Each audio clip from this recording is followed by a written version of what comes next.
Mixtapes and Tasty Cakes podcast. I'm Bert Lepore. He's Sammy Monte Carlo.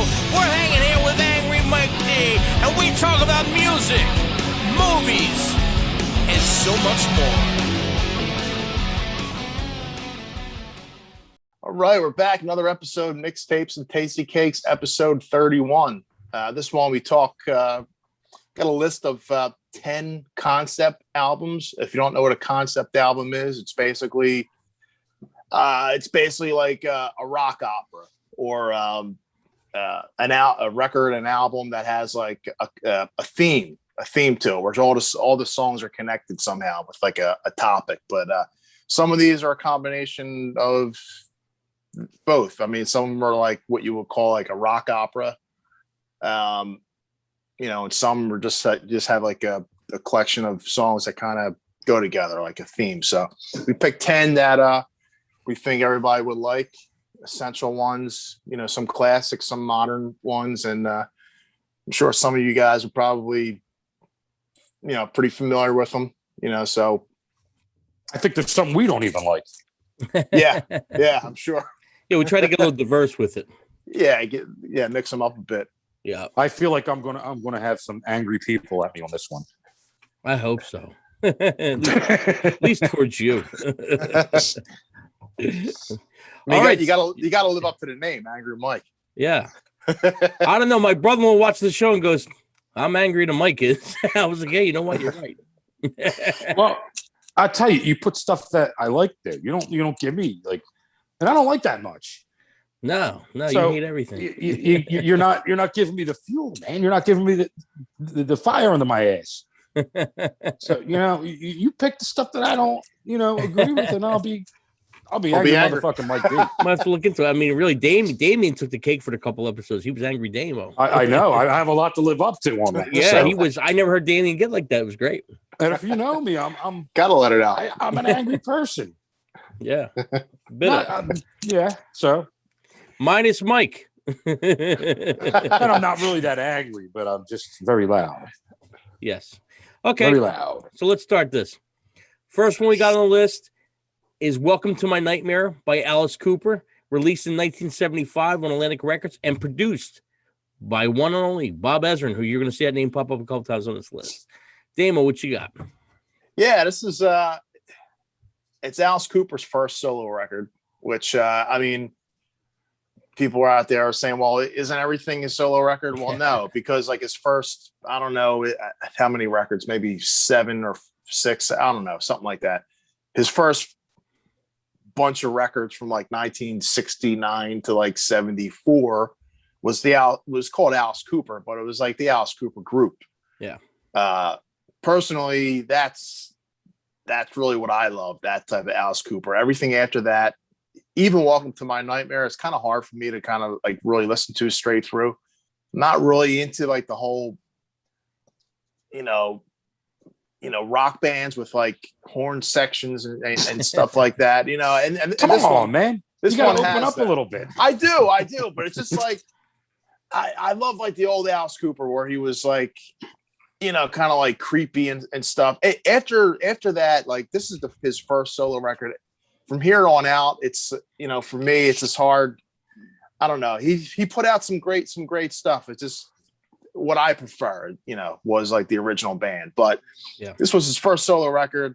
The songs are basically about they form a journey through nightmares of a child named Steven, and they all have had that kind of theme. And it's the music was intended to be more theatrical than his previous straight up rock records, and basically Bob Ezrin produced those also, but this is way more broad as far as like musical stuff. Yeah, really elaborate. And some of the notable tracks on this was Welcome to My Nightmare, Department of Youth, Only Women Bleed, which is like a ballad. And one thing to note is that there was a special that year, a TV special. Yeah. 1975 TV special, which a lot of these I took notes. I'll go down the list, and some of them were made into films or Broadway or whatever. But this one was like a TV kind of show. I haven't seen it. I would like it more if I saw it. Yeah, I've seen it. It was cool. Yeah. Yeah. Mike D, what you got? Welcome to My Nightmare.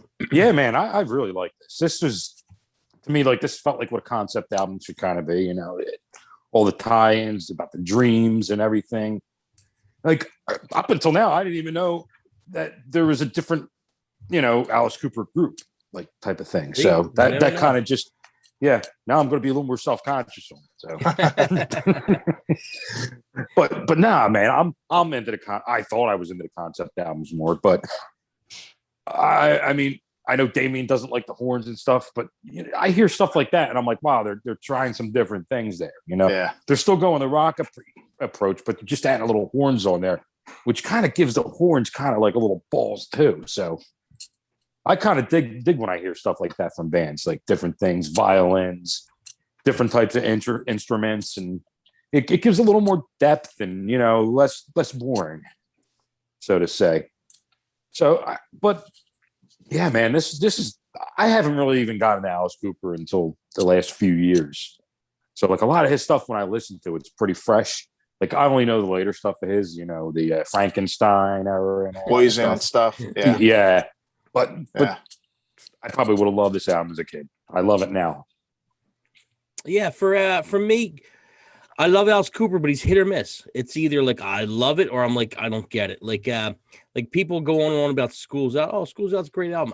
You know what? 2 songs maybe. The rest of the record, I'm like, what the hell's going on? You know. But to get back to Welcome to My Nightmare, I like it. I like it a lot. I thought it was really, really good. Vincent Price plays the spirit of the nightmare. Alice Cooper plays the little boy Steven, who gets lost in his nightmares, like Dane was saying. And also, which I didn't know till recently, to doing some research on, is that Steven's named in a couple of the records. He's a character goes through, which I got to double check and see which ones. Some of the later stuff, I think. Oh man, there was one that came out like around 93, I think 92, 93, 94. Maybe Last Temptation or something. Yeah. I'm pretty sure he was in that. Maybe another after that, and then there was Welcome to My Nightmare 2. It came out maybe 10 years ago, I think. Which I don't think lives up to, you know, we'll probably talk about some of that stuff too. The sequel stuff, I don't think it lives up to the first one, but I haven't listened to it enough either. But I know this record pretty well, but I listened to it again last night on vinyl. Man, it just sounds fucking great. It sounds great. I have it on vinyl. I really have to sit down and kind of like really get into it. Yeah, it's good. It's good. I don't mind the horns if the horns are done right. I don't like the horns done when it sounds like, you know, 4 of us are in a line kicking. You know, I don't like that kind of I don't mind horns and violins and keyboards and stuff, but on this stuff, it kind of sounds very, and I'm sure this is the intention, but it kind of sounds like almost like show tunes in a way. You know what I mean? Like kind of like Broadway. Yeah. I mean, but that's probably what he was. Which is his thing. It's vaudeville. So he always says it's vaudeville. Yeah, it's campiness. You know, I'm not saying Alice Cooper shouldn't do it. I mean, it's just he does what he does. You know, it's just my taste. You know. But I like that he always changes. He always kind of, he never stays the same. He always kind of changes. I mean, the core is the same, but he always kind of changes it up a bit. And man, the thing with Cooper, he's hit or miss. It's either like, I wasn't big on the Welcome to Nightmare 2, but the last record he put out, Paranormal, I friggin' love. I mean, it's just, I love a lot of his stuff. And same thing, I didn't get into him until I was in maybe my 20s, because when I was young, it was old man music for some reason. But once I was 20, it made sense. Let me see. You can't put it like, I don't know, like the concept albums, man. Like I think you go back to the well, like, and it just doesn't work. You know, it's hard unless you do it quick. It's hard, right? You know, you got to do it boom back to back or something like that. Yeah. But when you go back like several years later, you know, and you're trying to play off, trying to catch that magic that happened. Yeah. And this is probably the first time I'm going to mention this. Yeah. Well, it won't be the first time. Yeah. No. Yeah. It'll be the first, but it won't be the first. The last. For me, it's a pretty solid record. Black Widow, I like a lot, which Mike actually pointed out. If you listen to the melody line on Black Widow, it's almost the same melody line he does in The Garden. In that Guns N' Roses Use Your Illusion. There was even a couple lyrics in that I think were the same. And that might have been like, you know, a throwback. Right. Yeah. So Black Widow, I like a lot. Yeah. Cold Ethel and Only Women Bleed's a great song. I think it's a great song. And it's pretty, you know, you read the title when you're young, you're like, Only Women Bleed. You don't get it, but now you get it. Right. Yeah. You know? So, Yeah, man. So that I like it. For me, I dig it. I think it's a really good record. All right, moving on to number 2.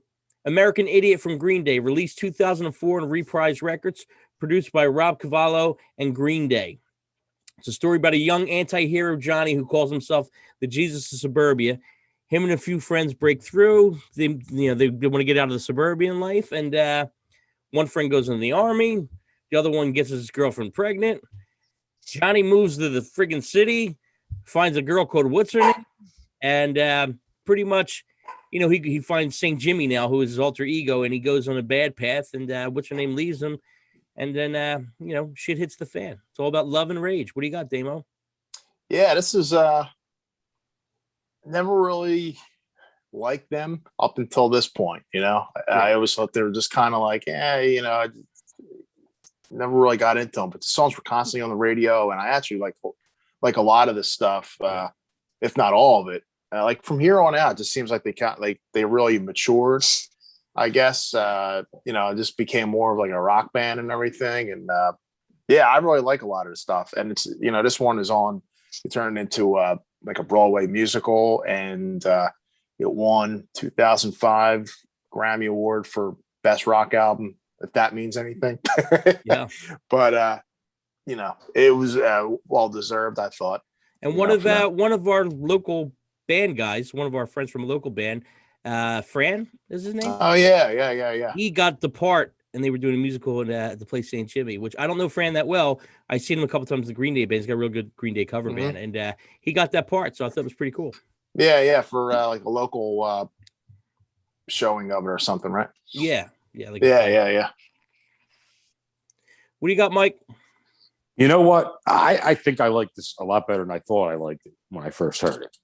And I think when it first came out, it was just so overplayed. I mean, there were some tracks on there that bring back some good memories, because early 2000, 2005, something like 2004. That? 2004. Yeah. 2004. I mean, this was like, this is the party days. So this music was constantly on in the background of the bars and everything like that, to the point then I got sick of it. But now when I hear it, it kind of brings back those good memories.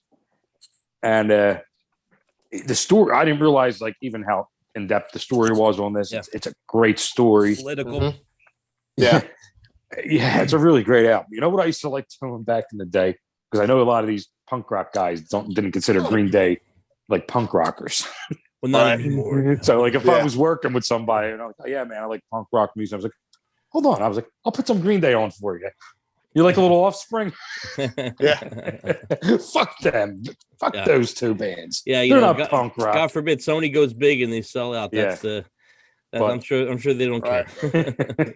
They probably went back to their friends. His asshole says, "Hey, I'm going to put some punk rock on for you. I got some Green Day." Yeah, right. Yeah. Really? Like, do you want to make money or not make money? Right.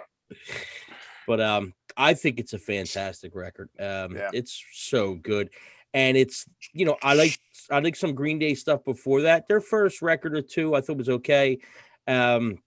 When they came out with Dookie, I thought Dookie was real good. Insomnia, I think, was after that. That was good. Then there was one or two that were hit or miss, and then this came out. And the thing with this record is that I thought from top to bottom it was great. I didn't even know it was a concept record until I got it, and then I was like, "Wow, this is great!" And it shows you how a band does it right. It shows you that they actually matured as writers. Totally. Yeah. I mean, this is great. Well, they matured. If the story's true about how they actually lost the tapes to the record they were making previous to this one, the original one, yeah, and they just came up with this off a whim. I mean, that's great, and I think it also shows the fact that they just said, hey, we got to get this out, and we're just going to boom do it. And how many bands just take years and years to write now when it comes out and it hits the ground like a thud, nothing. Yeah, it sucks. Yeah, I mean, they put all that time and energy into it, and nobody wants it. Yeah, the tapes got messed up or lost or stolen or whatever the deal was, and they started fresh. I mean, that takes balls. Yeah, yeah, that definitely takes balls. The Green Day American Idiot, love it, great record. All right, moving on to the next one, Tommy by The Who, released in 1969 on Decca, produced by Kit Lambert. Damo, what you got? Yeah, I guess this is like one of the biggest ones of all time. Pretty as when you think of like concept record. rock opera, I guess. You know, it's Mike ain't liking it. I can tell. But hey man, you know, it came out in the height of all that, you know, the hippiedom, I guess, you know, and it's a story of Tommy Walker, who was a deaf, dumb, and blind kid, and deals with his experiences in life, his relationship with his family, and you know, it's that classic songs like the Pinball Wizard, I'm Free, See Me, Feel Me, just great tune. Came out with a film based on this in 1975. I never saw it. Hard to watch. I you know, like I mentioned like before, I'm not really big into musicals and rock operas, really. I mean, I never saw it. So you know, I don't know. I never really gave it a fair chance, but I know all these songs, you know. Now, the story is so twisted. Yeah. Where I know it's something like, and the story's crazy. The story is something like the father's in the army. They think the father's dead. The wife's pregnant. The wife winds up meeting another guy. The father's not dead. He comes back. He has a fight with the guy. The guy dies. The father kills him. You know, and she tells Tommy, listen, you know, you didn't hear, see, or nothing, you know. So he's blind, dumb, and deaf. And, you know, was he told to be blind, dumb, and deaf? It was like one of those things. So right. In his mind, it sounds like it's all in his mind kind of deal. It's crazy. Mm-hmm. And then I never looked at it that way. Oh, then the uncles twist it. It's fucking, the storyline is better than the album, but I'll get to that. Mike, what you got? I hated it. I absolutely hated it. And I think I heard it like, you know, when I was a kid, and I didn't like it as a kid, and I would always say I thought it was kind of overrated. And I'm like, now that I'm older, you know, you listen to things again, you appreciate them more.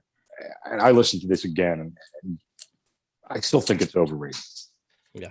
Well, with that new twist that you just put on it now, it can make the story a little bit better. Yeah. But music-wise, this just didn't do it for me, man. This is just, I found it hard to listen to. Like, yeah. And I listen to a lot of shit, like, you know, like that's out there. So I don't know, man. This just did nothing for me. Nothing. I re-listened to it. I haven't heard it in a long time, but I re-listened to it this weekend. It sounded bloated to me. It just sounded like it went nowhere. I don't even like the Pinball Wizard song. I don't even. That's a good song. It's not. I like horrible. Pinball Wizard's a good song. I always thought it was a stupid song. The Tommy Can You Hear Me? Little Thing's cool. I'm not a huge Who fan anyway, but See Me Feel Me's great. See Me Feel Me's a good one. I don't even like that.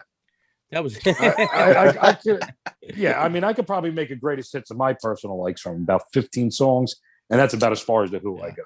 I wouldn't put anything on this album. I like them more than I think I like them. I think I like them definitely more than I think I like them. But yeah, for me, Tommy, listening back to it now, I was kind of disappointed. It wasn't as good as I thought. You know, I was like, wow, you know. I mean, their best records, what's the name, I think? Who's Next is probably the best. Yeah. Every song's a hit in my eyes, you know. I was kind of disappointed with this record. It just sounded like kind of lame guitar parts. I don't know.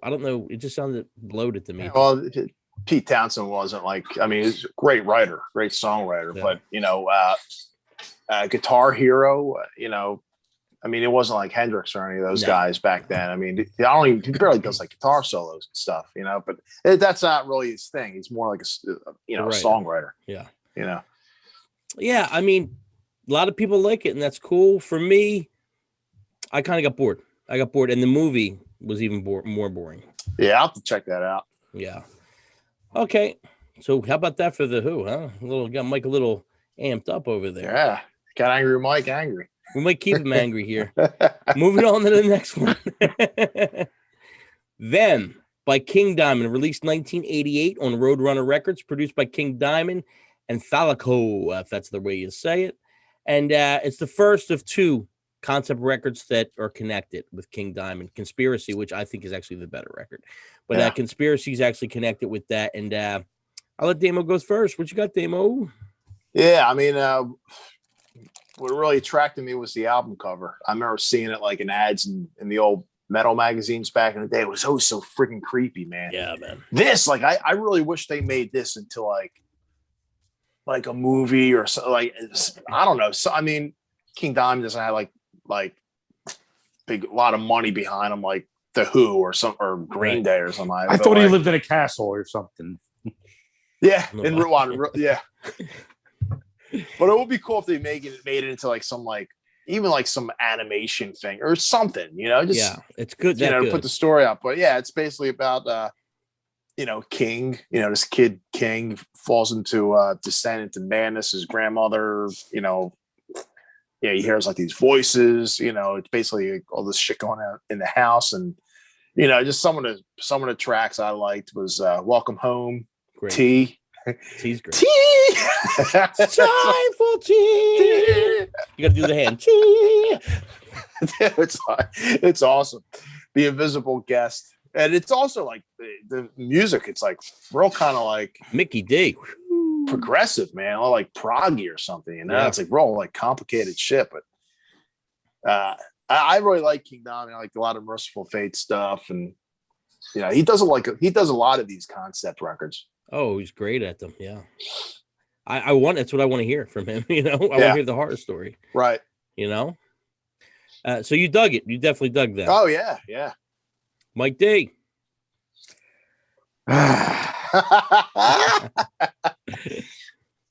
This is I don't know how you like. This is just like, to me, it's horrible. It comes in, it's cool. He's got this voice, and then it goes. I'm like, what the fuck is this shit? Like it just gets to, like, I was like, man, I'm tapping on this one. I'm tapping. I can't even tell you if the music was good, and I'm a big fan of all that proggy stuff, and I should be a fan of that music, but I can't get into it with that voice howling. It's just god awful to me, man. If there's a story in it, I don't know, because it's like you can't understand it. I don't want to have to read the lyrics to understand the story. Yeah, I love it. Love King Diamond. He's one of the few that get away with that kind of voice for me. It works for me. What's cool about that? He has like two different voices. It's almost like he plays two different roles, in these kind of albums. So I think it does work. I think so too. Definitely for story purposes, it works. Get another singer. No, King Diamond. Merciful Fate. We'll have two singers. You have, one who does better high vocals or something. No. I mean, it really sounds like he's squeezing his nuts when he does this. Nah. I love it. I think maybe a finger up the ass at the same time, but maybe the Motorhead Bomber.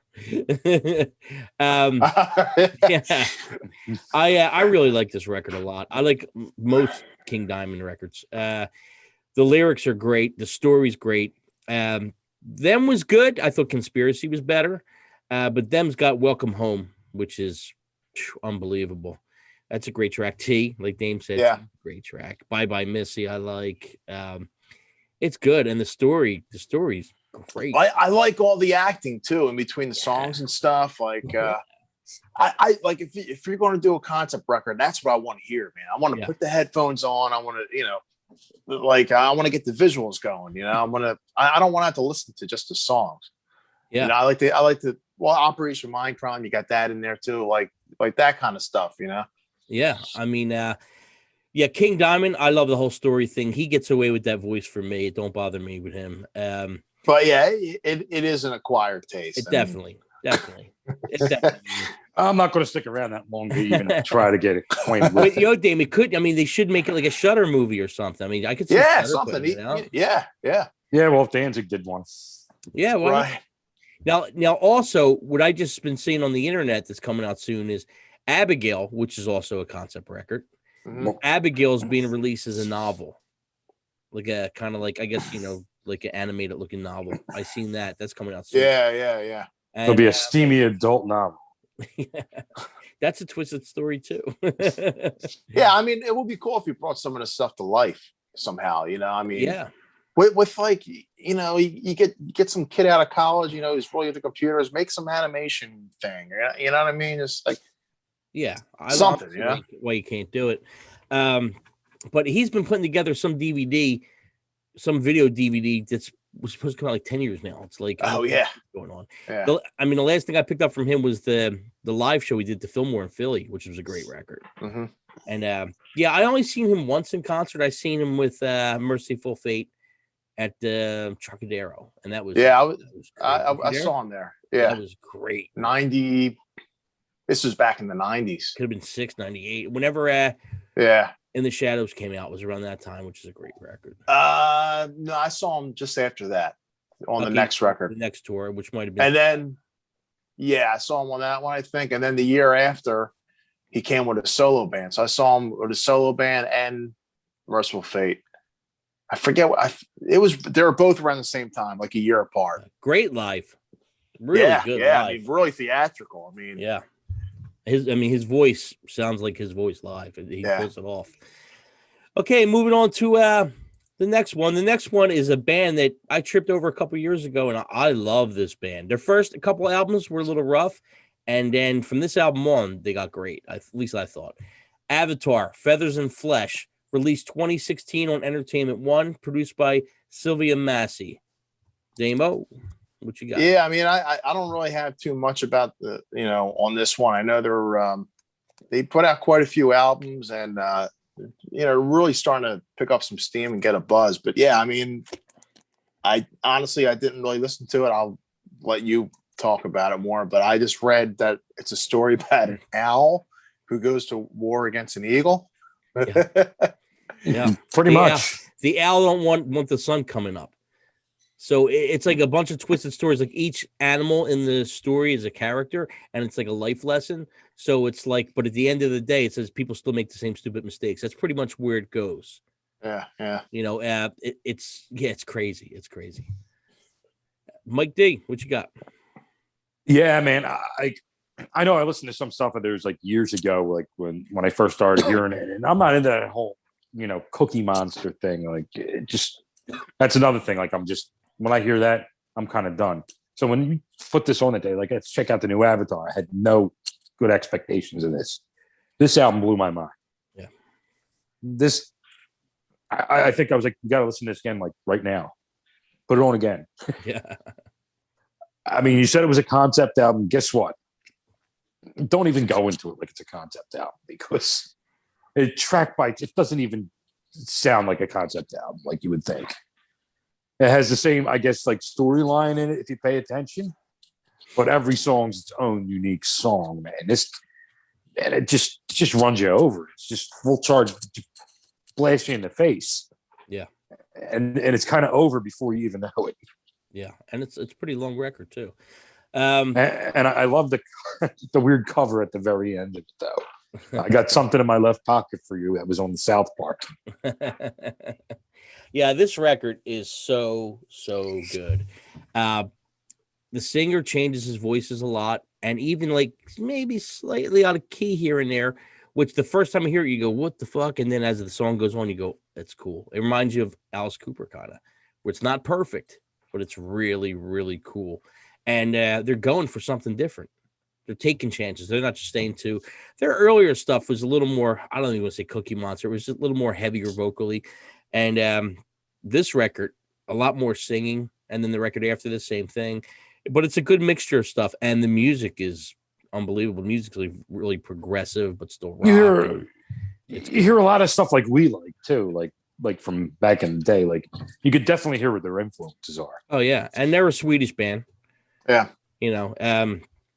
we actually watched the other day. Mike was over and we watched them do a couple songs unplugged, and it was great. Oh really? How good it was. Yeah. I wouldn't look at that first though. No. Definitely listen to their stuff before you go to the unplugged. Yeah, if you get a chance, Dame, check out this record. It might take you 2 listens. The first listen, it'll be different. It's so good. It's so good. And this, like I said, when I read what it was about, I'm like, wow, that's what it's about. Because I didn't even know the titles. I just know hearing the riff. I'm like, I know the song. Now I know what song that is. I didn't know the titles till after. And then I bought it on vinyl, and it was great. It's so good. Yeah, everybody that I know that has like really checked them out or seen them live, I heard they're great live. I never seen them live. Yeah. Well, I send them stuff at work, like cool. guitars. Like they endorse, our company. So I've been sending him stuff for years. Right. And you work for, let everybody know who you work for. Yeah, I sent him my, Ibanez guitars, Hammond drums, or, so I always know when they got stuff going on. But they are worth checking out, Dane. Yeah, yes. Well, the earlier stuff you might not like, maybe from, I don't know if it's called the Black Waltz On or something like that, Yeah, they've been around for over 10 years. Yeah, which it was surprising. I didn't know they were around that long. But yeah, they progressed with each record. Their last album, Hunter Gatherer, just came out not too long ago, and it's real good. Yeah, I would start with this one now. I would start with this one. This was the opening for me. I was like, wow. I heard their stuff before, and I was like, they're kind of neat, a little theatrical. And then when I heard this record, I was like, wow, damn, this is great. Yeah, I'll check it out. Okay, next on the list, The Heroin Diaries from 6 a.m., released 2007 on 11/7 Music, produced by 6 a.m. What you got, Damo? I don't know. I'm gonna get a little angry Really? Mike right here. Really? For this record? Really? Wow. Dude, I just can't get into this band. Number one, okay, we'll talk about the record. It's for those of you who don't know, it's the soundtrack to Nikki Sixx's book, The Heroin Diaries, that he wrote when he was doing heroin. I don't know, man, but like you don't believe it, huh? I've never done heroin, but like I don't know, man. When I'm drinking or like zoning out, getting crazy, and first thing I don't pick up a pen and start writing a diary. I don't know. I find it very hard to believe. Okay, maybe he wrote a few things here and there, and then maybe like 30 years later he kind of filled the blanks in on his own. That's why I kind of think happened. But okay, if he claims he took a diary every day, I don't believe heroin. If you're doing heroin, you're selling your diary in bed. Dude, I just don't buy it. Anyway, the other point is, I mean, they're really well written songs like "Life Is Beautiful." It's a real catchy tune. I'm not gonna deny that. But the singer, man, I just can't get into that singer. He sounds like he's crying. Every song that I've heard from them, it sounds like this guy is just like crying his eyes out when he sings. I just can't get it. It's just kind of puts me in like not a good mood when I hear him. And he's a good singer, but I just like this whole tone and delivery just puts me like in a real like I just want to turn it off. Like so that's what I got on that, man. Damo, that was a surprise. I was really surprised. I was surprised, Dame. Mike T. Yeah, I mean, I'm not going to steal any of Damien's rage here.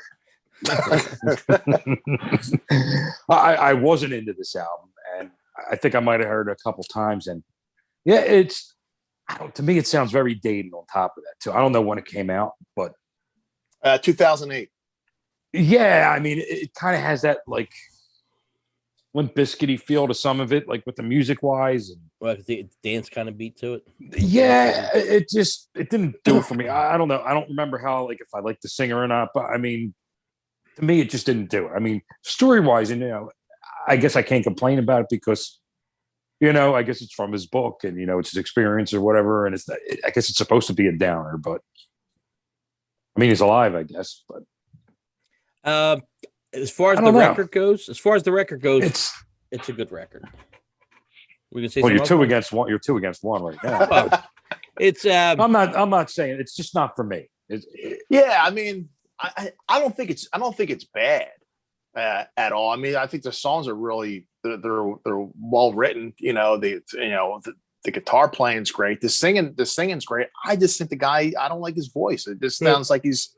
He sounds like he's really upset and he's like going through a box of Kleenex, and that's not on this record. Everything I've heard from that guy just sounds like he's constantly crying. It's like, dude, I don't know, but yeah, very emotional. Yeah, I think it's a good record. It's a good record. Top to bottom, it kept me interested. It went with the story pretty good. Whether the stories are true or not, I don't know, but.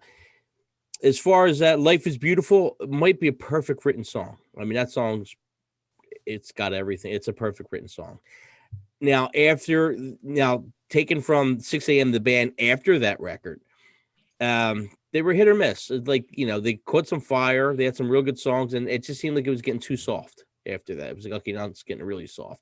Singer could sing his ass off, but good point, Dame. I didn't think about that till you said it.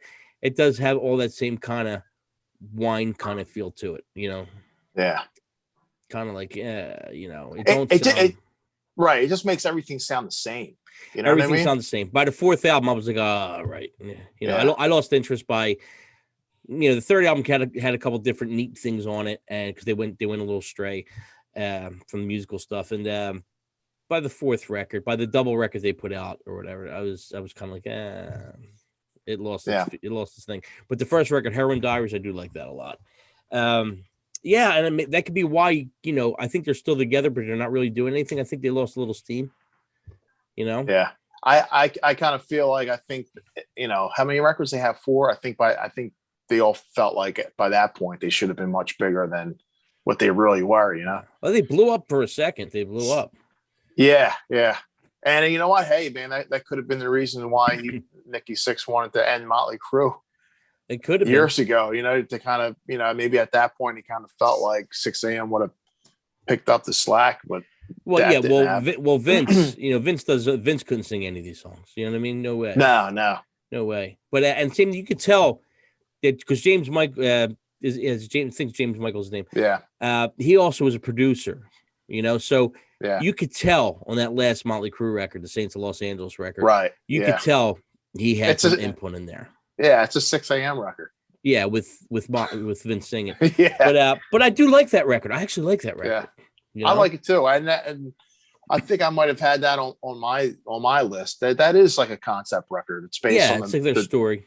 The Dirt. Yeah. How mmany concept records did they write for the Dirt? It's like 2, 3, because that was the initial one, and they put out the movie. And and then they had like the Dirt, the song, and then and most the one song was good, the Dirt song was good, and the other 2 or 3 were like throwaways. They really didn't do nothing. It's funny because I used to love them in the 80s. I fucking loved Motley Crue, and it's not that I didn't like them afterwards. It's just something got lost somewhere. Well, always had that love-hate relationship. Yeah, I think part of the thing is like the bands forget how to be a band. Like there's too much of a gap between like they just go out and they tour because then they start becoming like a nostalgia act, and then they'll put out an album like 8 years later, 10 years later, and then they put something else. It's like, I think when they get into this groove of putting out an album every 2 or 3 years, and they stop doing that for like 8 to 10 years, you lose something. I think, Yeah, I agree with that. It definitely, and then the Karabi thing definitely threw a little wrench in there, and that Karabi record, as we said 1,000 times, is a great record. Maybe it's not a Motley Crue record; it's an amazing record, though. Yeah, it really is a real good record. Okay, moving on to the next one. Antichrist Superstar from Marilyn Manson, released 1996 on Nothing Interscope, produced by Sean Beverman, if that's how you say his name, Marilyn Manson, David Ogleve, and Trent Reznor was still involved at this point. That would be Ogilvy. Ogilvy, I go to Ogilvy's. I believe he was in Skinny Puppy. I think you're right. That sounds about right. Yep. Damo, what you got on the Manson? Not too much, man. I mean, I was never really a big Manson guy. I have a few of his records. This isn't one of them. Really? Damn. Yeah, I just never really. I don't know, man. They never really got into the whole thing with him. So that's all I got. Sorry. Yeah, not really a big Marilyn Manson guy. No. I kind of skipped over all that kind of industrial flavored stuff of that era, Mike Day.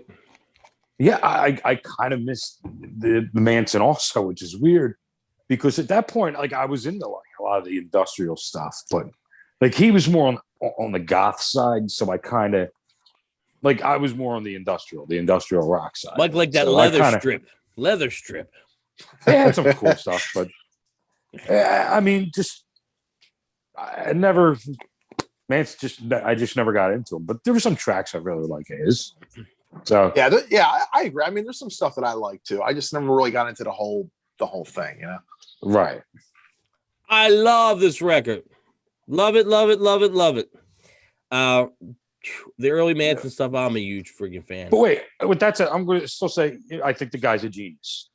Oh, yeah, absolutely. Absolutely is.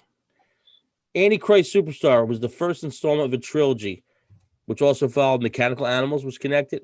And so was Hollywood? No, Hollywood. Yeah, it was Hollywood. In the Shadow of the Valley of Death. It's just that it's about a guy who comes in and wants to fuck up the establishment pretty much, you know? I think the record from top to bottom is unbelievable. I think every song's actually good. There's not a bad track on there. For me, Beautiful People, Tourniquet was a great song. Angel with the Scabbed Wings. At this point, I remember that one. Yeah. Oh, great. Great. I was a huge Manson fan at this point. Now he's hit or miss with me, but the first 3 or 4 records, I love them all. And after that, it kind of fell off, you know? It kind of, like I said, it went from a band thing to now just him, you know? It's like Alice Cooper. Yeah. Yeah, it's not the same. Yeah. You know, the first record was really campy, and that's what made it cool. The second record was, like, in my eyes, a masterpiece. And then the third record was real good. The fourth record was decent, and then it just hit or miss after that. It almost his writing almost got too epic. And then he went instead of staying kind of heavy, he kind of went more towards, I don't want to say The Cure, but like that kind of thing. You know what I mean? Like that kind of sound. It got less angry and more, I don't want to say sappy, but I don't know what happened. Well, they all get that way towards, like, you can't have all that angst your whole career, I guess. No, that's true. Like even Otherwise Trent Reznor kind of like mellowed out his music and everything. Yeah. So, but you know, I guess that's when you get stuck in the sound of the band sometimes. You got to change, keep things interesting. You have to, like we said a billion times. Only Slayer and AC/DC could get away with it. Everybody else has to change. Now, I like the Mechanical Animals. I did have love that record. You know, so but I had no idea that this was even a concept record. Yeah, and that the other ones after that were, I had no idea. The three are kind of connected. Yeah, but I'll go back. You know, I'll definitely go back and give it a listen. You know, it's worth it. It's one of my favorite records. It's definitely, if not my top 10, definitely my top 20. It's up there. It's definitely up there. Moving on, music from the Elder from Kiss. Released in 81 on Casablanca. Produced by Bob Ezrin. What you got, Damo? Yeah, I mean, the band hates this record. They try not to even acknowledge it. The critics loved it. They pretty much wrote it for critical praise because, you know, the critics, they hated every freaking record they put out. But the critics actually loved the record and everyone else hated it. It's but like over time, you know, it's 40 years. You know, diehard Kiss fans actually, you know, love it. It's got its moments for me. I mean, the story is funny because it's basically Star Wars. You know, I didn't think of that. It's basically Star Wars. This is what it's about. It's about the training of a young hero, the boy, by the Council of the Elders, who belong to the Order of the Rose, a mysterious group dedicated to combating evil. The boy is guided by an elderly caretaker. Who's that sound like? Obi-Wan Kenobi? Yeah. Named Morpheus. And the album's lyrics describe the boy's feelings during his journey and training. You know, I never noticed the Star Wars thing. Yeah. As he overcomes his early doubts to become confident and self-assured. The boy is Luke Skywalker, you know. The Council of the Elders probably, it's so Star Wars. Wow. So wait. Is this almost like, because it almost seems like it's like the Nightman from Always Sunny. Right. When you're like the boy. Wow, that is close to Star Wars, not even. Yeah. I mean, I do like this record that, like, you know, it starts off with, you know, the track Fanfare, which is kind of sets the mood. When you put the headphones on, you're listening to it, it does feel like you're watching like a movie, you know, you kind of get these, it's very cinematic. Yeah. You kind of get this whole thing. This would have been cool if they would have actually put out a film with it. Did you see online, Dame, that somebody is trying to do something? I don't know. Years ago, yeah, maybe like 7-8 years ago, some guy was trying to get funding for like a film, but he couldn't do it. I mean, they're not going to let some guy use their name. I mean, what you just have to do is just like make it, put it out on YouTube and do a like a fan interpretation, so you're not getting any money out of it. Yeah, just do it for fun, and they probably make that easily these days with green screens and all this crap. It might look B-movie-ish, but hey, who do you at least bring it to life. But I mean, there's some cool tunes on here. The Oath is my favorite. It's like, it sounds like a really cool metal tune, but everything else is kind of like, weird. Just like Just a Boy's a weird tune. I just never really liked. I mean, Dark Light's cool, Ace tune, but it's like I said, it's basically Star Wars, and at that time, everything was trying to be Star Wars. That's a great. Gene was like, "I got an idea." That is Dame. I never thought of it that way. That is spot on. That's spot on. Yeah, it is. Mike D, anything on this one? Yeah, I mean, guess what? I mean, I heard years like how bad this album was for years. I never heard it for years. Just everybody said, "Oh, this is the worst Kiss album, the worst Kiss album." And when I finally heard it, I'm like, guess what, though? I mean, it's not that bad as everybody's making it out to be. I mean, it's just, they're doing something different. So, I mean, I give them credit for that. So, it's not the worst thing out there.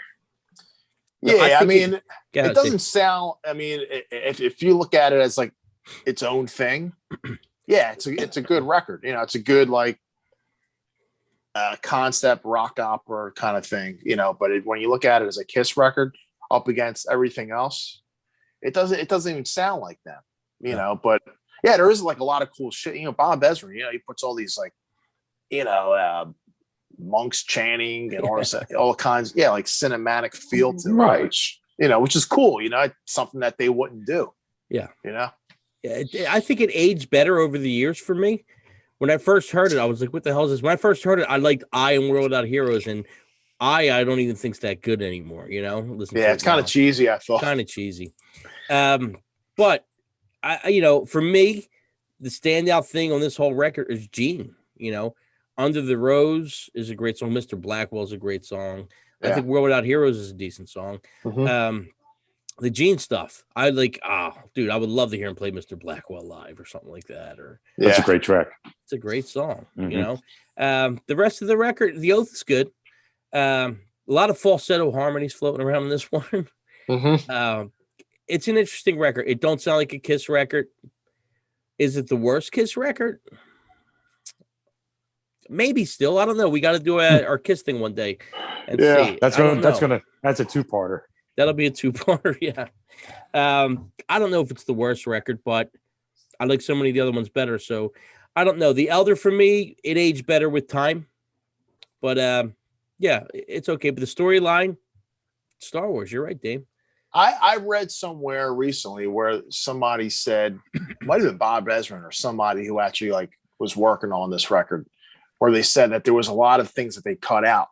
Like at the end of the album, you hear like the dude Morpheus talking to the Council of the Elders about the boy. I forget exactly what he says, but there was like stuff like that throughout the album that they just cut out. I would love to do like a 40th anniversary expanded edition with all that stuff in there. I think it might explain make sense. more. Yeah, it'll explain more. Because even the tracks in the US were different than the tracks I think elsewhere. The track listing was way off. Yeah. Which kind of throws off the whole story then, Yeah. Mm-hmm. Yeah, it's weird. It's definitely weird. Moving on to the next one, The Wall from Pink Floyd, released in 1979 on Columbia, produced once again, Bob Ezrin and Pink Floyd. What you got, Damo? Yeah, I mean, honestly, I was never like a Pink Floyd fan until maybe 3-4 years ago. I started listening, just like we were talking about Marilyn Manson. Maybe I should give him a chance. Like I went back and I said, let me give Pink Floyd a chance. I used to fucking hate them. It was like old man music. It was boring as put you to sleep. But man, some of the shit is really good. And this one is like God, man, for 1979, the record sounds Still like sounds great. great, man. The drums are big. The production is amazing. It's timeless. Yeah. And they put out a movie for this. I should really check it out. But I mean, it's hard to watch too. It's a pretty depressing movie. yeah. Well, it's about this guy, Pink, Jada rock star, eventually falls into puts himself in like a self-imposed isolation from society, builds this wall, figuratively speaking, this wall is basically what it's about. And Roger Waters wrote it and it modeled Pink a little bit from himself and the former singer Sid Barrett, who was like an LSD lunatic. He lost his mind. But yeah, I was listening to this one quite a bit this week just to kind of freshen up on it. But I mean, it's great tunes, and I love the stuff in between. I love it where it feels like you're watching a movie, but some of these tunes, Another Brick on a Wall, Young Lust, Run Like Hell, Hey You, Comfortably Numb. It's like a lot of classics. Yeah. Yep, I totally agree with that. Mike, what you got? Yeah, I used to think this was like an overrated album and everything when I first listened to it. Like, there were some tracks I really liked off of it. And then maybe it wasn't until like the late 90s when I started like really getting into Pink Floyd. And I'm like, wow. I'm like, I kind of get it now. Like back then, yeah, like it was like old man music a lot of it. Right. Yeah. But as you get older, I guess it's just you slow down, you listen to things more instead of just, I guess you're looking for what you listen to. So, Yeah. But yeah, man, this album is just a masterpiece from pretty much from beginning to end. And I think the least favorite song on it is, for me, it was like I used to love it growing up. It was like Another Brick in the Wall, but I hear the kids singing, it kind of annoys me now. It's like, that's like a Bob Ezrin thing, I think. That's the only part of it, because it's like, to me, it's like now it sounds like a show tune for some reason. Yeah. Right. But I mean, this could be probably, if not the best, one of them, the greatest concept records of all time. Yeah, I would say so. It's an iconic record, definitely an iconic record. It sounds like you guys said. It sounds great. It still sounds great. I listened to this on vinyl the other day too, and it still sounds great. And it's an old copy. Yeah, it sounds so good. The production's unbelievable. The playing's unbelievable. How about like Comfortably Numb? I never knew till recently. I think Mike pointed it out, and then I looked back at the story that it's not about what you think it's about. Right. Mike, what'd you say the story was about? It was in Philly. I believe it was Scarlet Fever. He had something in Philly, and he got sick in Philly. That's was that what it was? Okay, it was here. It was like, it was here, Philly. I thought it was like a dentist. He went to the dentist, and they numbed him up or something. No, it was he had something wrong with him, and he had to get like treatment. And that's, I guess, once he got the treatment, that's what happened. That's pretty. Yeah, it's. I don't know the whole story, but it's pretty crazy. Because we all think Comfortably Numb we thought he was high. Yeah, exactly. I thought it was a drug song. Yeah. Here we go. It's okay. Inspired by an experience of being injected with tranquilizers for stomach cramps before 1977 performance in Philadelphia. Yeah. So that's what it's about. Hey, we inspired something here. the working title was called The Doctor.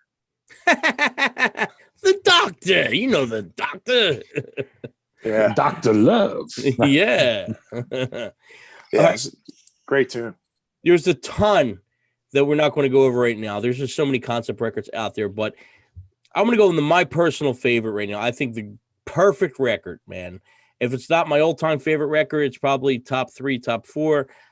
Operation Mindcrime by Queensryche, which was released in '88 on EMI, produced by Peter Collins.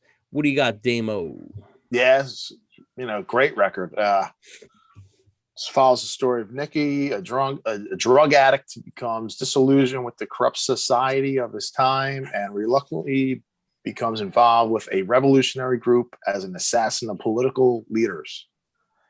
And it's killer tunes in there. Eyes of a Stranger, I Don't Believe in Love. I mean, it's a great sounding record. A little proggy at times. They throw it into like I hate the term like hair band title, but it's totally not that, man. It's Queensryche was a band that like everybody liked, you know. They like a progressive band, you know. Yeah, like metal guys liked them. You know, I mean, they were on tour with Metallica. You know, I mean, they toured with like a lot Kiss, of different Metallica, bands. all kinds of. Yeah, but this is like, you know, great record, great story.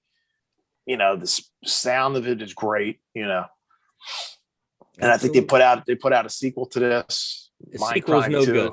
Yeah.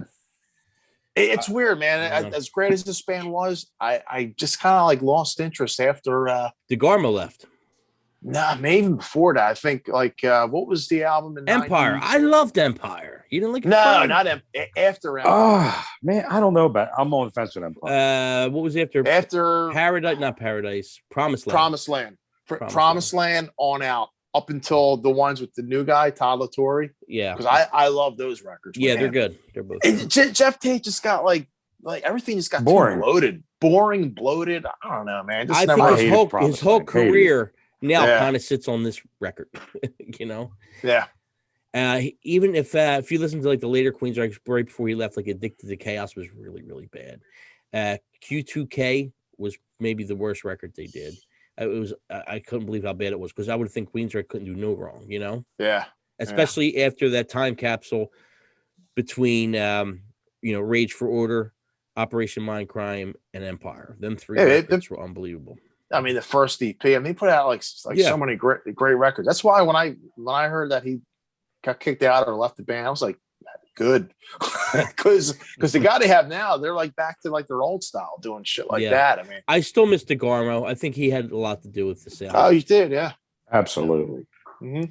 Mike D, what you got on Operation Mindcrime?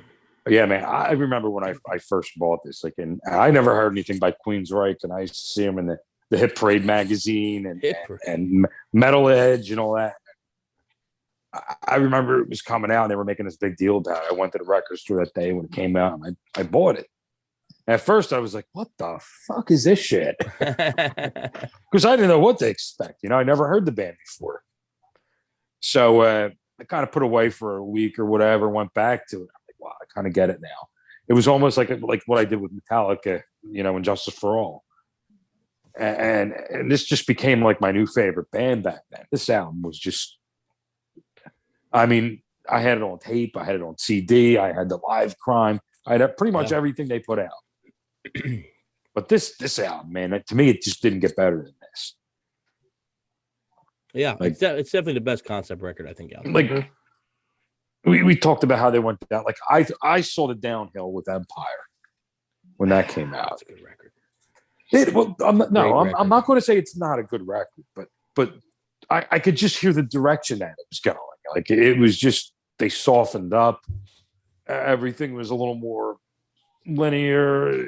They stopped doing some of the weirder stuff that was kind of prominent in a lot of their work, and you could just see what was like Metallica put at the Black Album.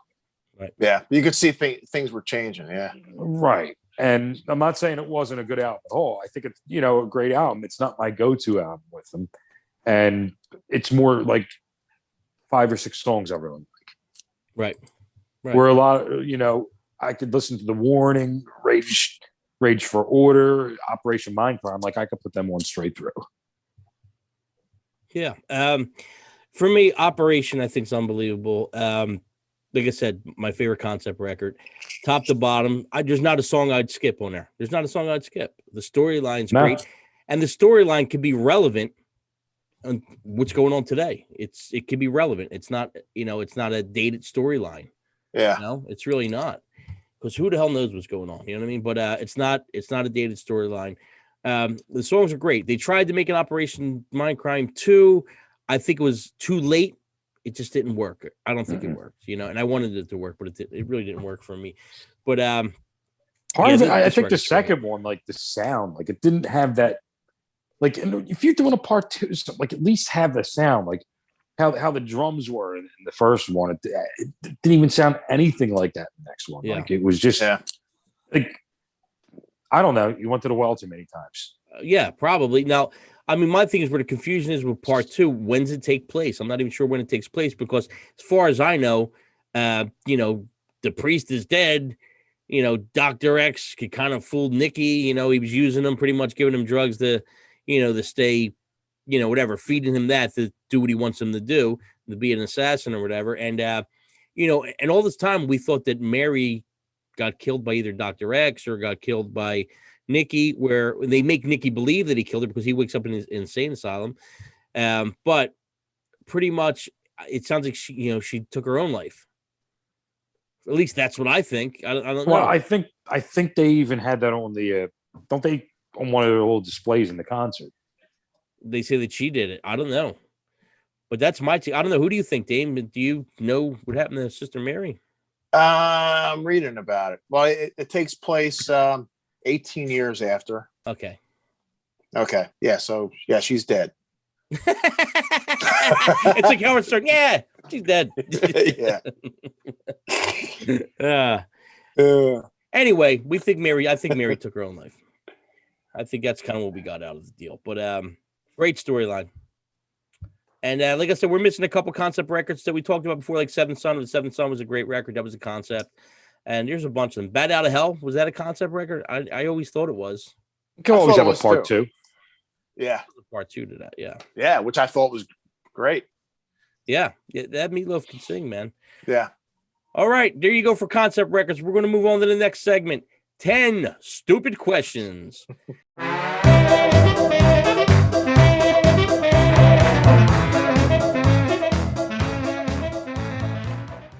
And they're pretty stupid this week. So we're going to go with Damo first. Damo, would you rather wear jeans one size too small or shoes?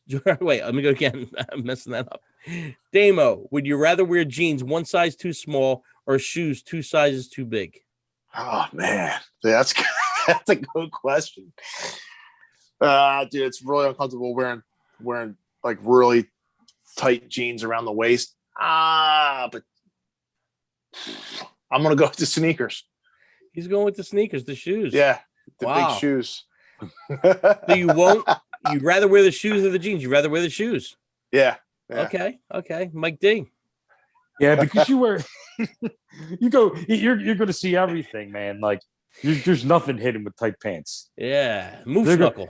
But you go shoes two sizes bigger. What do they say? They won't pay attention. What do they say about your shoe size? So yeah. Yeah, I don't know. It's fraudulent. I'm going to go with the pants. I fit my fat ass in whatever I could fit them in there. Tight pants. That's it. I've done it many a times. All right, Damo, second question. Would you rather have to hunt for everything you eat or only eat McDonald's for every meal? Wait, what was the... Would you rather have to hunt your food for every meal you have or eat McDonald's and just McDonald's? Man, let me tell you, I really, really love watching these survival shows.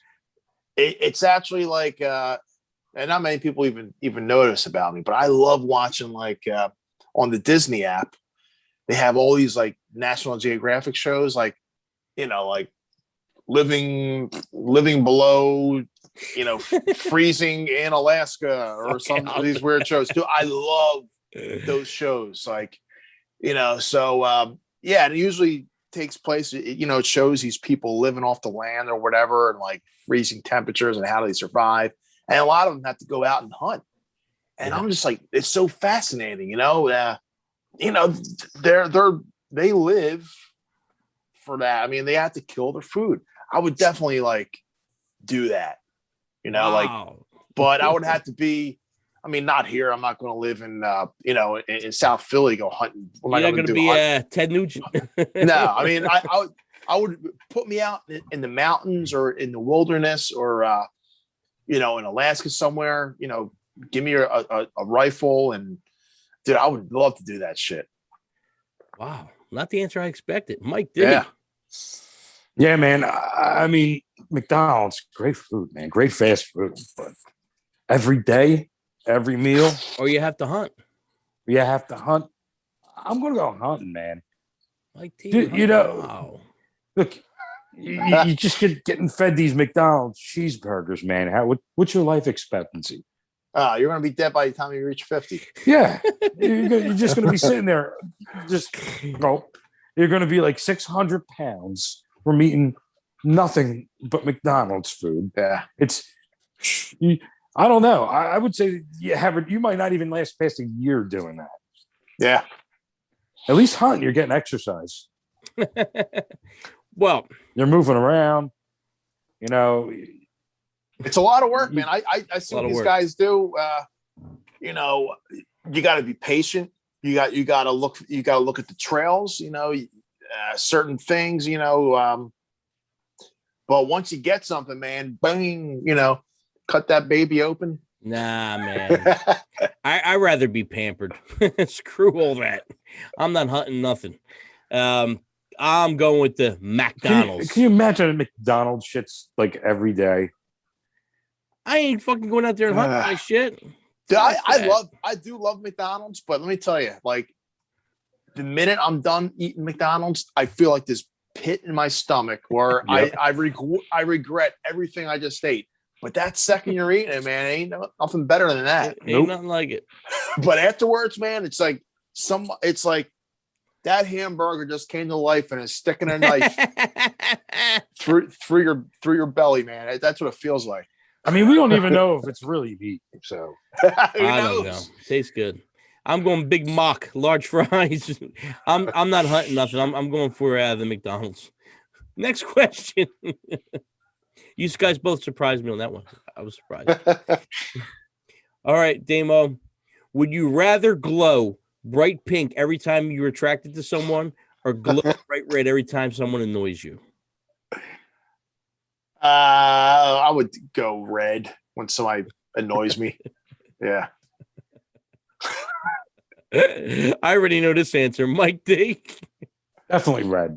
I think I do glow red when somebody annoys me too. I think I had that effect. So yeah, that's a tough one. Yeah, I think I glow red too. I think that's what I would go with. Yeah, let them know that you're annoyed. Fuck it. Damo, would you rather be extremely wealthy but only be able to walk everywhere, or be broke and be able to travel the whole world? I don't know. I mean, if you're traveling the whole world, how broke can you be? Yeah, you need money, right? Unless you're like Leonardo DiCaprio on the Titanic or whatever. Yeah, unless you're just like a bum. You just, going from place to place. I mean, I love traveling, man. That's one of the things I love to do. I love seeing, like, people say, I want to go to this country or that country. Man, you haven't seen this country. I mean, there's shit in the United States that, like, will blow your mind. Like, I went to Arizona 2-3 years ago, and it's just a beautiful state, man. It's like you don't see that shit like everywhere. Got to like Sedona with the mountains. It's like, so I just love traveling. I would rather be broke all the time, but go traveling and just like really experience things, Okay. Mike D. Yeah, I'm like a strange cookie, man, because a fucking almond cookie, a nut. Like I think, like I dig like looking at stuff like that, like like different things and stuff like that, different scenery and everything. But while I'm there, I'm like, man, I just want to get the hell home. Yeah. So, and I could kind of like, I could kind of be rich at that point. You take the money. I'd probably take the money. Yeah, I'd take the money too. Like I said, I like to be pampered. I'd rather have the money and walk, have shit brung to me. Well, that's like how you are now. Yeah. That's the way I like it. Yeah, you are. That's me. That's like how I am too. I'm broke and I like to travel. I like to go on vacation. I'd rather have a couple bucks and go nowhere. Let it come to me. Okay. Moving on to the next one. All right. You have to think about this one for a second, Damo. What are 3 things you could buy at a grocery store to make a cashier give you weird looks?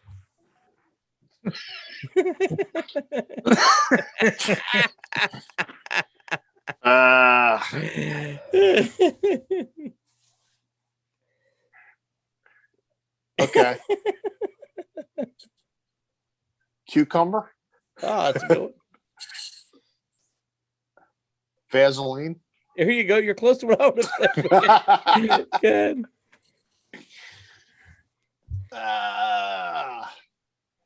Probably like a package of rubbers.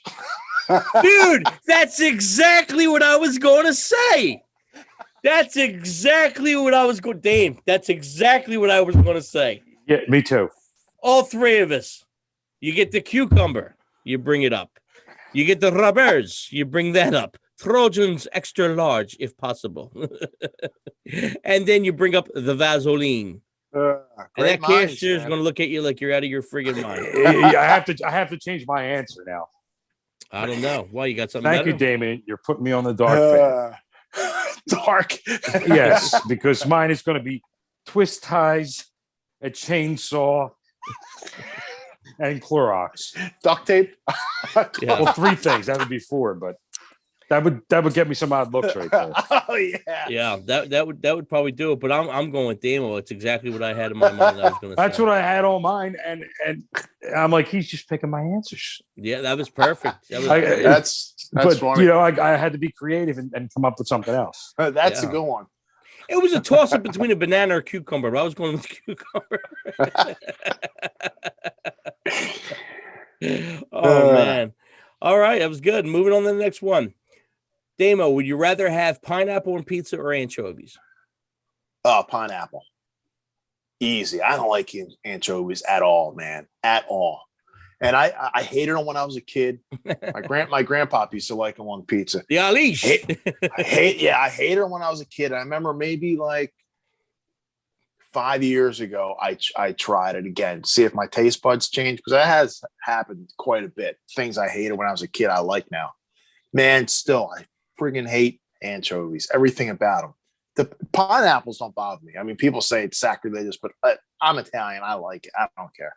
Do I get it? No, but if it's there, I'll take it. Okay, Mike D. Man, I do like anchovies on pizza. Not all the time, but once in a while, a nice white pizza with some anchovies and some sauteed spinach on it. Really good. But guess what? More often, I'd probably go for the Hawaiian.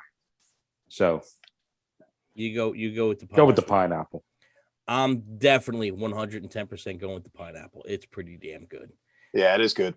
And then if you get the Hawaiian with the ham on it also, it's got this. Oh, yeah. It's got the sweet and salty thing working. It just works.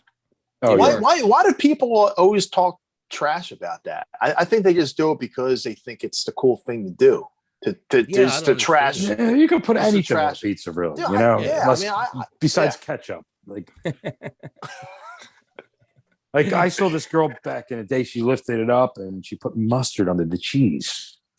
Hey, whatever works. Like, to me, that's sacrilege. The I would pineapple. do. You know what? I would probably try mustard way more than I would ever do ketchup. Ketchup, I wouldn't even think about doing. Dude, But you like know, spicy mustard, that actually probably wouldn't taste that bad. you know what's pretty good? I'm going to throw something out there now. I like to have pizza, right? And then the crust dip in the hot wing sauce. Oh, I the do that buffalo too. sauce. I do it all the time. Fucking awesome, ain't it? Yeah, it's the best thing. I bet you get that little vinegar tang or whatever. Yeah. Not big on the how hot about wing that, Damo? sauce. Oh man, I love it. I'm gonna do it tomorrow night. Dame, it's good, ain't it? It's got a. Oh, I love it. Yeah. I put a little buffalo sauce on the side. Yeah. That's going to be like the new thing. You're going to be saying like Domino's, their buffalo sauce, like filled crust. Yeah, That's a great idea. dude. You know what else I do that I think a lot of people do that I thought was weird was that I like if I get like a sandwich, I like to crumble up potato chips and put them in there too. I do that a lot. Once in a blue moon, I'll do that. Yeah, it's good. It's real good. Albert comes in. He's got 2 sandwiches, and then he's got maybe sometimes even 2 to 3 different types of chips. You mix them all up together. You're giving away all the secrets now. It's all the good stuff. That what I had the other night that was pretty damn good. Do you remember Funyuns? Yeah, I love Funyuns. Love Funyuns. Oh my god. Have to be in the mood, but they're good. Fucking great, man. Great. The Funyuns are great. All right, Damo. Would you rather have your tongue pulled out or have an eye plucked out? Oh, God. Shit got real. Wow. Man. Does it have to be like pulled out? Does it have to be so graphic? Gruesome. Yeah. It's gone. It's gone, yeah. Oh God, man. Shit. I would probably rather lose an eye than my tongue. Because I still got one more eye. Exactly. That's a good answer, Damon. And I'll wear some badass patch. Yeah. Yeah, why not? Patch.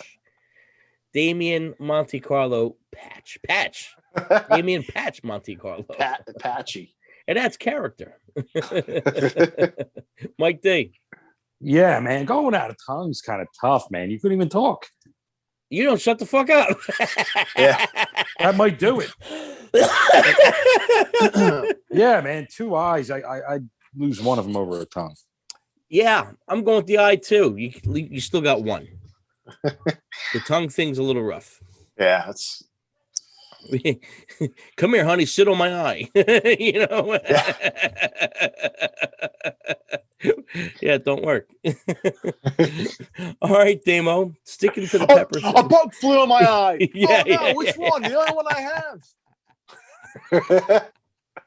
I think I got something in my eye. You're fucked. You can always take it out, freak people out, Or you could just put like a cool looking cap over it or whatever. Yeah, you can get creative with that. Yeah. You get creative. No tongue, you're like, I want to have a hamburger. No, yeah, it's not good. It's not good. All right, Dan, let's stay with the pepper thing. Would you rather have pepper get into your eyes or your nose? I've had it in both places, man.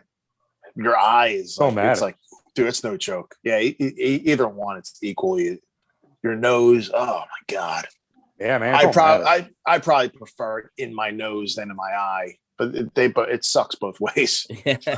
Mike D. I'm probably going to say my eyes. Really? Yes.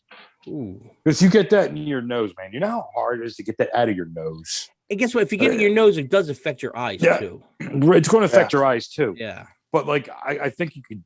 I would think it's easier to wash out of your eyes than to get that out of your nose, because that's going in your nose and then it's going in your whole sinus cavities. It's probably going down your throat. You're going to be tasting it and everything like that. It's going to be in your mouth. No way. I'll take the eyes. I'm going to go with nose. I hate scratching my eyes, and I feel like I can't stop. Once you start going like this, it feels like you're still doing it, even if you don't have to. So, yeah, even with the allergies and stuff like that, the eye thing drives me nuts too. So I rather have it in my nose than my eye, definitely. Okay, we got a couple left here. Damo, would you, if you had to, would you rather tattoo your face or your private area? Oh God, the penis. I hate facial tattoos. Yeah, well, I'll go with the private part area. Mike D. Yeah, definitely the private part area. That was a quick answer.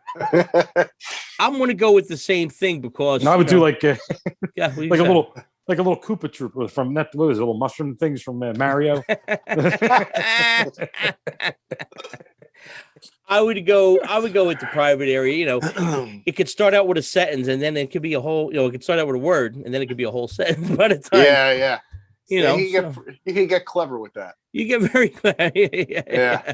But man, like these face tattoos, here. like I guess hey, each their own. But to me, it's like you can't hide that. It's just yeah. Private area I think is the way to go with that. Yeah. Okay, last one. I don't know if Damo knows about this. I know Mike knows about this, so I'm taking a shot with you, Damo. If you don't know, we might have to pause and you might have to do some research on it. This one's bizarre, so I want to find a bizarre one for the last one. You only have one word. One word. That's it, Mike D. One word to describe your reaction of 2 girls in 1 cup. I saw this. I saw this maybe when it came out years ago. Wait, I'm interested. Actually, I don't have any words. That was my reaction. I had no. It was like, fuck. That would be my word. Yeah, there you go. Yeah. Mike D? I think it was probably like, oh. Like, if you want to count that as a word.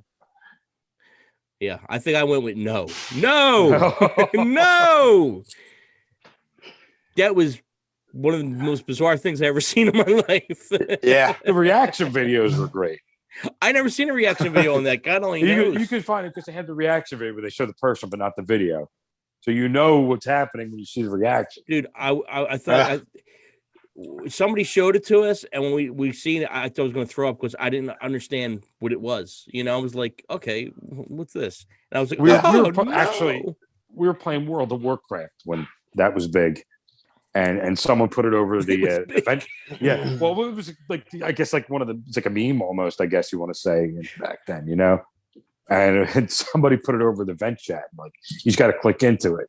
And we're all watching it pretty much at the same time. And all at once, you just hear everybody going like, whoa!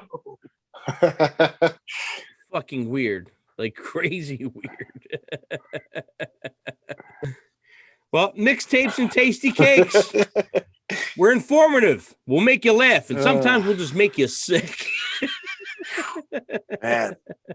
We'll see you guys next week.